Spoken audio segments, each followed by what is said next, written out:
বিহু বুলি গুড়ৰে নাৰিকলৰ লাড়ু দুটামান বনাইছিলোঁ। ভাবিলোঁ ৰেচিপিটো আপোনালোকৰ লগতো শ্বেয়াৰ কৰোঁ। দৰ্শকসকল, মই মামনি আকৌ এবাৰ মোৰ চেনেললৈ আপোনালোকক স্বাগতম জনাইছোঁ। প্ৰথমে এয়া মই নাৰিকলখিনি টুকুৰা টুকুৰকৈ কাটি পিছফালৰ বাকলিখিনি এয়া চাফা কৰি লৈছোঁ। এয়া দেখিছে, ভালকৈ চাফা কৰি ল'লোঁ। আৰু এতিয়া এইখিনি মই সৰু সৰুকৈ টুকুৰা কৰি ল'ম, কাৰণ সৰু সৰুকৈ টুকুৰা কৰি ল'লে মিক্সিত মাৰিবলৈ ভাল হয়।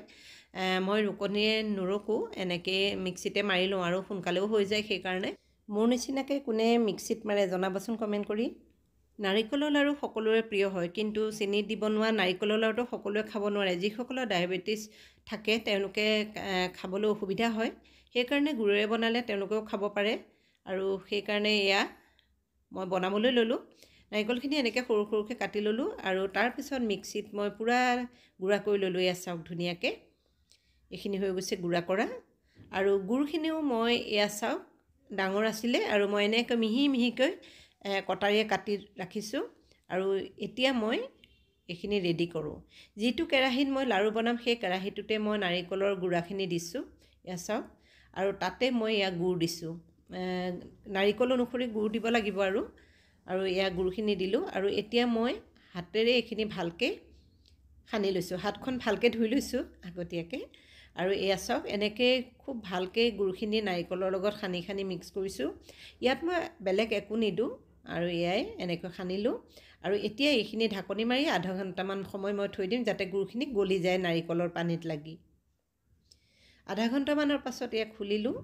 আৰু এতিয়া গেছটো মই জ্বলাই দিছোঁ, কাৰণ এতিয়া মই নাৰিকলৰ লাড়ু বনাম। আৰু এয়া চাওক গুড়টো গলিছে, দেখিছে গোটা মাৰি গৈছে।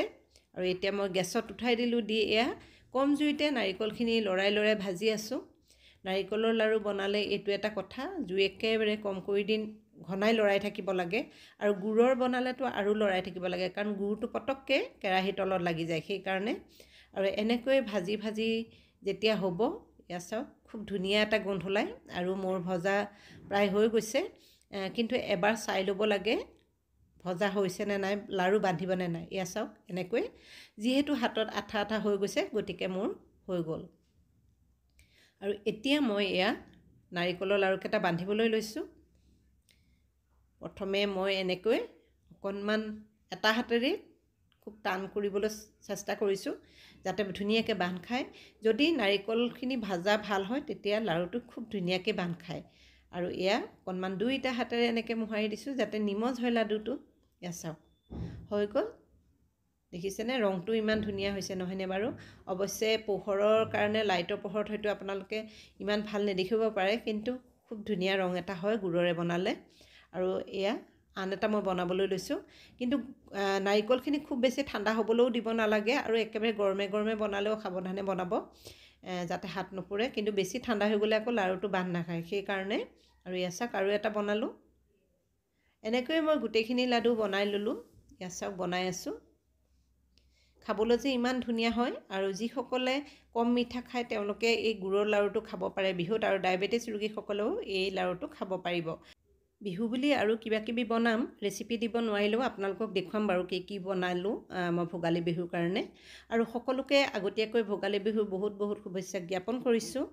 আৰু মোৰ ভিডিঅ'টো চাই যদি ভাল পালে লাইক শ্বেয়াৰ কৰিব, কমেণ্ট কৰিব, আৰু মোৰ চেনেলটো ছাবস্ক্ৰাইব কৰিবলৈ নাপাহৰিব। এনেদৰে মৰম দি থাকিব, মই নতুন নতুন ভিডিঅ'লৈ আহি থাকিম। ধন্যবাদ।